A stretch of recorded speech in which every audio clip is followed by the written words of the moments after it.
Olá, na véspera da Conferência do Clima da ONU, a Câmara aprovou um marco legal para a produção do hidrogênio verde, o combustível do futuro. Aprovou ainda regras para a geração de energia eólica em alto mar, projeto que rendeu polêmica no plenário por contemplar também termoelétricas a gás e carvão. Mas a semana teve ainda a aprovação de projeto que regula a pesquisa clínica com seres humanos, a prorrogação do prazo de uso dos recursos da Lei Paulo Gustavo, de apoio à cultura, mudanças na lei de licitações e o projeto que torna feriado nacional o Dia da Consciência Negra. Vamos começar com o meio ambiente. Enquanto o mundo se preparava para discutir maneiras de combater o aquecimento global e a redução da emissão de gases do efeito estufa em Dubai, nos Emirados Árabes Unidos, o plenário da Câmara se debruçava sobre projetos ligados ao tema.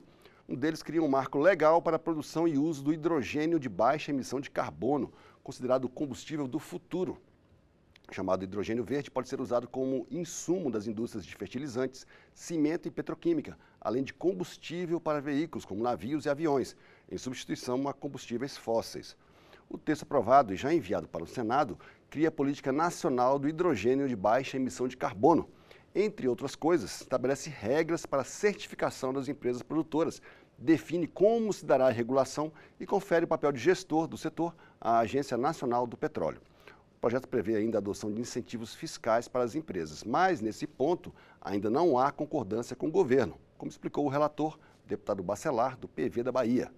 No que diz respeito aos incentivos tributários, não houve um consenso com a área econômica do governo, especialmente o Ministério da Economia, alegando que a política do governo é reduzir cada vez mais os incentivos tributários. Quero aqui também fazer um parênteses. Em 2022, o governo federal subsidiou em 122 bilhões a indústria fóssil.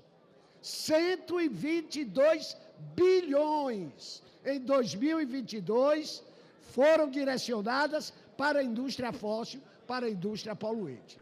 O plenário também aprovou o projeto que regulamenta a autorização e instalação de usinas de geração de energia elétrica, como eólica e solar, em alto mar. O projeto foi considerado um avanço, já que hoje não existe previsão legal para esse tipo de usina que gera energia a partir de fontes alternativas, mas provocou discussão em plenário com a inclusão de 2 artigos. Um deles prorroga até 2050 a compra de energia gerada a partir do carvão mineral, prazo que venceria no fim do ano. O outro prevê a contratação de energia de termoelétricas a gás natural para o Sistema Elétrico Nacional. O deputado Hugo Leal, do PSD do Rio de Janeiro, manifestou preocupação com a proposta. Com relação a eólicas offshore, nenhum problema. Mas, por exemplo, o artigo 23 estabelece novos benefícios para a produção, a geração de energia através do carvão. O carvão é uma energia suja. Como é que nós vamos dar uma sinalização, principalmente para a COP que está começando hoje, se o artigo 23 fala na incentivo e benefícios para a geração de energia através do carvão? O relator do projeto, o deputado Zé Vitor, do PL de Minas Gerais, justificou as medidas como necessárias para o bom funcionamento do setor elétrico do país no período de transição para fontes renováveis.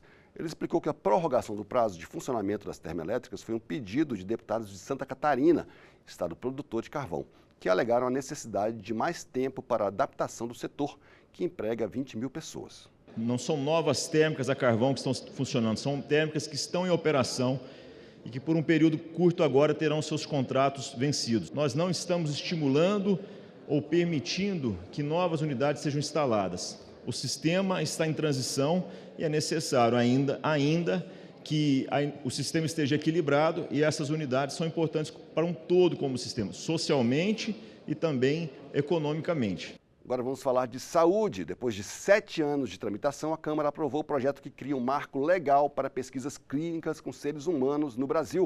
O projeto define responsabilidades das empresas e pesquisadores responsáveis pelas pesquisas e os direitos dos pacientes que serão submetidos aos tratamentos experimentais. A proposta, que voltou para análise do Senado, obriga a assinatura de termo de consentimento pela pessoa que participar da pesquisa e proíbe o pagamento por essa participação, com exceção de ajuda de custo para transporte e despesas do gênero. Além disso, prevê indenização aos pacientes por danos sofridos e garante aos voluntários direitos como assistência integral em caso de danos decorrentes da pesquisa. O texto prevê o fornecimento gratuito do medicamento experimental ao paciente depois de concluída a pesquisa, mas esse fornecimento poderá ser interrompido depois de 5 anos, se o medicamento já estiver sendo comercializado ou se estiver disponível na rede pública de saúde. Esse foi um dos pontos que rendeu debate no plenário. Para a deputada Jandira Fegali, do PCdoB do Rio de Janeiro, isso reduz o apoio aos pacientes que foram voluntários na pesquisa. Ela criticou outros pontos da proposta. Na verdade, existe prazo para terminar a pesquisa de 90 dias. Cada pesquisa é uma pesquisa. A gente não pode botar em lei o que pode estar na regulamentação, adequando a cada medida. Depois, reduzir o direito do usuário. O participante da pesquisa voluntário tinha direito ao produto final por tempo indeterminado. E agora são apenas 5 anos. As doenças não param em 5 anos. Elas muitas vezes são doenças crônicas que permanecem até o fim da vida. Já a deputada Adriana Ventura, do Novo de São Paulo, classificou o projeto como um avanço para a ciência.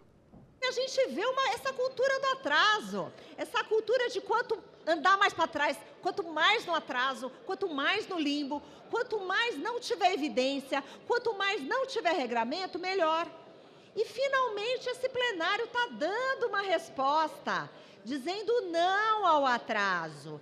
Sim, precisamos de regras, prazos. A gente precisa ter coisas, evidências, gerar evidências. E a gente faz isso com pesquisa, com regra, com ética. O assunto agora é cultura. O plenário da Câmara aprovou o projeto que prorroga até dezembro de 2024 o uso dos recursos da Lei Paulo Gustavo de incentivo à cultura. A Lei Paulo Gustavo foi criada para financiar projetos culturais, o que envolve apoio a artistas, manutenção de espaços, capacitação de profissionais, entre outras ações. O objetivo inicial era aliviar os impactos da pandemia de Covid-19 no setor, um dos mais atingidos pela pandemia. Em julho de 2022, quase 4 bilhões de reais foram destinados a estados e municípios para aplicação na cultura. E o prazo original de uso do dinheiro, que terminava em dezembro do ano passado, foi estendido até o final de 2023 por uma decisão do Supremo Tribunal Federal. A prorrogação do prazo para uso dos recursos foi criticada pela oposição no plenário. Para o deputado Gilson Marques, do Novo de Santa Catarina, esse dinheiro seria mais bem empregado em outras áreas. Esse projeto, ele pretende prorrogar um recurso que vai para a cultura, que foi enviado para os municípios não cumpriram o prazo, não gastaram o recurso como deveriam, e é muito fácil você dizer que o dinheiro precisa ir para a cultura sem dizer de onde vai ser tirado. Nós, do Partido Novo, entendemos que precisa o dinheiro ir para a saúde, segurança e educação. A maioria do plenário, porém, aceitou o argumento de que o projeto não cria despesa nova e apenas amplia a possibilidade de uso e prestação de contas relativos a um dinheiro que já foi liberado. Foi o que disse o deputado Áureo Ribeiro, do Solidariedade do Rio de Janeiro. Será que a gente não está conseguindo pensar na população brasileira que vai ser beneficiada com recurso? A gente vai tornar isso aqui numa discussão ideológica de prejudicar o povo brasileiro, de tirar recursos da população do artesanato, de tirar recursos do cara que toca na noite, de tirar recursos do sanfoneiro no Nordeste, de tirar recursos do audiovisual. Como já tinha sido aprovado pelo Senado, o projeto que amplia o prazo da Lei Paulo Gustavo foi enviado para a sanção presidencial e pode virar lei. A mesma coisa aconteceu com outro projeto que também rendeu discussão no plenário, o que altera diversos pontos da Lei de Licitações. Uma das alterações permite a modalidade de disputas fechadas e licitações com valor de até R$1,5 milhão de reais, o que inclui serviços de limpeza urbana e manejo de resíduos sólidos. Na disputa fechada, as propostas das empresas concorrentes ficam em sigilo até a data e hora marcada para a abertura dos envelopes. As concorrências acima de R$1,5 milhão de reais permanecem na modalidade de lances abertos, que funcionam como uma espécie de leilão público, em que as empresas dão lances e vence quem oferece menor preço. O projeto de autoria da senadora Tereza Cristina, do PP do Mato Grosso do Sul, foi votado logo depois de ter o regime de urgência aprovado no plenário. Deputados de vários partidos disseram não ter tido tempo de analisar a proposta e reclamaram do horário de início da votação, quase meia-noite. Além das disputas fechadas, o texto permite o uso de títulos de capitalização com garantia pelas empresas contratadas e o aproveitamento de atas de registro de preços de um município por outro. A ata de registro de preços é uma modalidade de licitação em que empresas se comprometem a vender determinado produto por preços pré-fixados. Hoje, cada prefeitura tem que fazer seu próprio processo e a possibilidade de adesão foi justificada como maneira de agilizar os processos de compras. O deputado Tarcísio Mota, do PSOL do Rio de Janeiro, pediu mais tempo para analisar a proposta e disse que a disputa fechada pode dar prejuízos aos cofres públicos. Eu acho que o debate sobre a lei de licitações, sem sombra de dúvida, é um debate importante. E exatamente por isso ele deveria ser feito com um pouco mais de calma do que estamos fazendo aqui. Esse, para nós, é o debate. Eu quero chamar a atenção de dois elementos, porque a questão, inclusive, do registro de ata, um município com outro, desburocratizar é parte do caminho. Admitir títulos de capitalização como forma de garantia. Esse é um tema que precisa ter mais cuidado. Ele pode ser prejudicial ao erário público. O outro, a previsão de que em obras de engenharia cujo valor ultrapasse R$1,5 milhão, sejam de modo fechado. Isso favorece ao acordo escuso, a combinação de preços. O projeto teve como relator o deputado Elmar Nascimento, do União da Bahia, que defendeu as alterações como maneira de agilizar as contratações e diminuir a quantidade de obras paralisadas. No plenário, o parecer favorável foi lido pelo deputado Domingos Sávio, do PL de Minas Gerais, que defendeu a proposta. Nós sabemos disso, enquanto parlamentares, não só através das emendas que destinamos aos municípios, mas do acompanhamento que fazemos com relação às obras públicas, que é comum você perder um recurso, tamanha burocracia, dificuldade de você conseguir um processo de licitação dentro da estrutura pública. E o pior, em algumas vezes você, quando conclui, o preço já é inexequível, a obra é iniciada, é paralisada, e não é por acaso que nós temos, por exemplo, na educação, algo aí próximo de 3.000 obras públicas paralisadas no Brasil. E também, depois de muita discussão, o plenário aprovou o projeto que torna feriado nacional o dia 20 de novembro, Dia da Consciência Negra.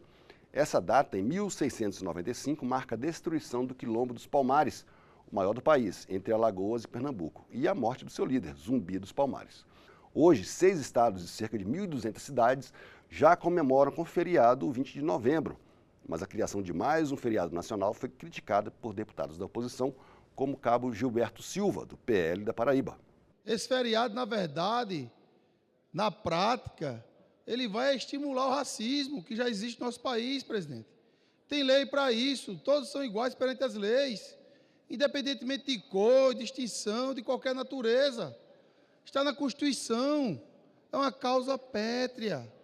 Aí vamos estar fomentando o racismo no nosso país. A proposta entrou em pauta a pedido da bancada negra da Câmara, que reúne 122 deputados e deputadas de diversos partidos. O coordenador da bancada, o deputado Damião Feliciano, do União da Paraíba, não escondeu a emoção com a aprovação. Só quem sabe, emocionado, somos nós. O significado desse instante, o significado desse momento. Todos que estão aqui, não foi brincadeira para que nós estivéssemos aqui. Só nós sabemos a nossa luta, só nós sabemos o que nós passamos, só nós sabemos o que sente o povo da periferia. O projeto que torna feriado nacional o dia 20 de novembro, que passa a ser chamado de Dia Nacional de Zumbi e da Consciência Negra, seguiu para a sanção presidencial e pode virar lei. E esses foram os principais destaques do plenário da Câmara essa semana. Até a próxima.